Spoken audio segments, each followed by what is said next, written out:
So I was thinking about a few aspects of my life today and sort of how I kind of set things up, or let's say how the operating system kind of works. Um, I'll say this I think I have an immutable existence in the sense that the only thing I've ever been given is the name Jeffrey. And so every day I wake up, I'm just Jeffrey, no matter where I am, no matter who I'm with. The way I treat my mom is the way I treat a stranger. The way I treat my wife is the way I treat, my aunts. It's not in any specific relationship style way, but just it's just how I carry myself. Therefore, the idea is no matter what day I'm going to have, I always approach it from the same perspective as Jeffrey first. And what I've learned is that I can't really have a bad day. I can't really have things go wrong. Things do happen where they can go awry, they can sway, but I don't necessarily let it get to me. This immutable existence is something that I've developed over time. It's something that I think through my exposure to life, it's just sort of happened. And that means a few things, right? So, like, there have been positions that I've been in where it would sound a little bit boomerish, but the idea of, like, stick with a company, do a good job, show them you work hard, and they'll give you everything you deserve. I've never believed that. And I've seen people come to terms with how uncomfortable it can be when those expectations, and again, my expectations are to just be Jeff, those expectations are not met. So, I've worked jobs where the work has been tough, where I've gone in weekends without being asked, and it's something that I've definitely had conversations with my bosses and the higher ups of letting them know that if I'm in a position where I'm managing people and I show up on the weekend, my expectation is not to have them show up. Like, I know that it would be easy to be like, for somebody to go, hey, look at what Jeff's doing. I'm going to do that. I'm going to match it. And I've never been in competition with anyone that way. So I've made it a critical point to always let whoever is my higher up, my whoever I directly report to let them know that I will never ask anyone to do that. I'll never ask anyone to do something that I won't be able to do, in the sense that, like, if you're cleaning bathrooms, I'm cleaning bathrooms. But I understand that there's a limit to that, and essentially you want to get paid for the time that you are allotted, the time that you are required to be paid for. I don't want to pull you in, salary or not, overtime or not, and put you in a position where you feel like necessarily, I guess, you might feel like something is owed to you. um, so that's something that I always wake up with that. I'll never be on my deathbed thinking, oh, I stayed at that company for too long, and I feel a certain way about it. I don't have those feelings. I don't really care. If it's something that I'm willing to do, or it's something that I'm doing, it's not what I do, it's just who I am. And that's always been the plain translation. That kind of goes back to me getting rid of that voice and that fear, because it just wasn't useful. Um, so thinking about that, it's one of those things where I have had my direct reports. The people that report to me go, hey, Jeff, you should take some time off. You should do this. You should do that. You don't want to get burned out. I know my limits. The one thing that I am most comfortable with is being honest with myself.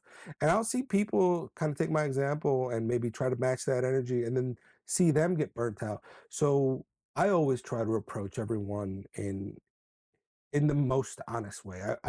I know you want to take the training wheels off. I know you want to go fast, but how fast can we go? I hear people talk about, oh, my car's faster.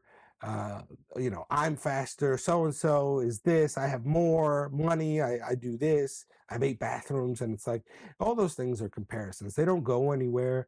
And what's the point anyway? I don't want to be responsible for 8 bathrooms. These are, just arbitrary examples. I'm kind of railing off, but this is one of those, moment in time videos where I start to kind of trail off. And you guys, again, let me know if this does make you, kind of think about anything specifically in your life. But it's one of those things that I do present often where I just don't care. I'll never think about how many times I've cleaned my apartment, you know? It just doesn't matter, but it is a part of my life. So there are two consequences. And I was recently talking to my wife about her experience with being creative and being an artist. And I've heard this opinion in different ways before where, what does it say when an artist has to ask if their art is any good? And it's like I've heard the most popular one that I've heard, the one that resonated with me was the one that like if you have to ask, then you're not an artist yet. And it's like you also shouldn't have to tell anyone that your art is good. I feel like if you're just going to create, if you're just going into some artistic pursuit, it should speak for itself, whether or not it gets out there and it resonates with anyone, just like these videos. I'm just doing it to be in the moment. I'm doing it to be present.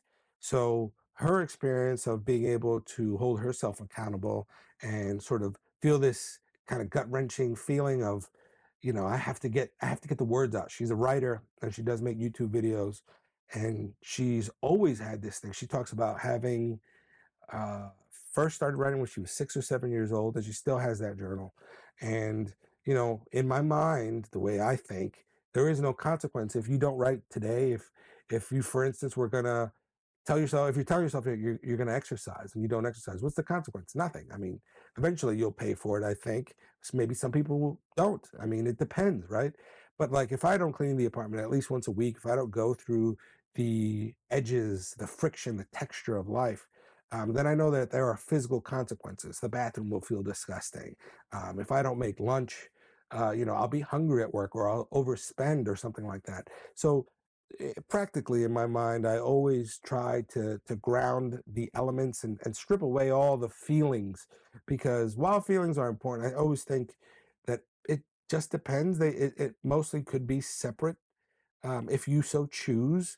And choose is a specific word. I think maybe I'll be able to wrap it up in this video, but I might leave it for another video where I don't believe in choice, and sort of the gist of it is if I presented to you every known and unknown piece of food, uh, buffet style in front of you in a row, you might say, I feel like pizza. You might go to the pizza aisle, but you might feel like, oh, there's that thing I never, what is that down there? But if you move past it, let's say you're cut off and you can't go back to the choices that you skipped.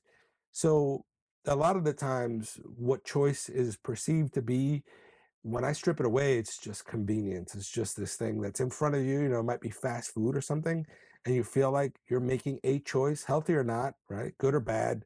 Those things are arbitrary. They're subjective. They almost feel sarcastic, because what's good and bad? I mean, take anything out of context, move it forward or backwards 2 inches on a world map, 2 inches on a timeline, and the perspective changes, the context changes so drastically. So, and this is where the train of thought thing comes in. But going back to the idea of like, I just, I don't care. I care about the things that I enjoy, and I always want to be honest with myself. And if I can't wake up being honest, that cup of coffee, that pizza, that kiss on the cheek, the hello, the acknowledgement, nothing will satisfy that. I'll pick something, and we all get to, right? That's sort of the human condition. We all get to pick something. But if you didn't pick, what would life feel like at that point? And then that also makes me think about like, well, what if, you wanted to, you felt like your belief is honest, right? I don't think there's anything wrong with that. I think you can do and believe whatever you want. Now, is it objective what you believe in? Is that act does that actually hold any real value in any perceived way, and not just in a numbers kind of game, right? I've talked about the idea of something being so popular that the numbers qualify it to be something more than it is. But when you think about, what you enjoy, do you have to qualify everything? Does everything need to be on some sort of scale compared to something else? Or could you just live your truth? If, for instance, going back to the name thing, if, for instance, you wanted to change your name to Kevin or Carol or whatever the hell, um, like, and you then impose that on somebody else, does that matter? I mean, it matters to you. You might feel a certain type of way about it, but this is again in my opinion, going away from what you were given, the purest form of thing that you were given in probably all of your life is your name. Um, you don't have to like it, but you live with it for a long time, at least up until you can make the decision to change it or not. And so when you impose this out on the world and you create an atmosphere of call me bebop, call me bop bop, or else, you're not respecting me. Like even the idea of respect seems to be so specific and sort of just kind of down in the mud a little bit, because they're in nature. You'll see things where it's like animals will do their courting dances, and they'll sort of have a way that the dogs smell each other to say hello. Like, do do we think that's respectful? If we did it right, if you just move it again 2 inches to the right or to the left, if you went up to someone and smelled their butt, you wouldn't have this same preoccupation with what respect means and all these different definitions. And while these things are important for us to communicate, I feel like there's just more texture to it. And I'm discovering that texture as I go. And so I won't say that I've never planted any flags, but I'm at least now learning to hold on to it a little bit more. So that was just kind of the thought I had there. Um, that was it.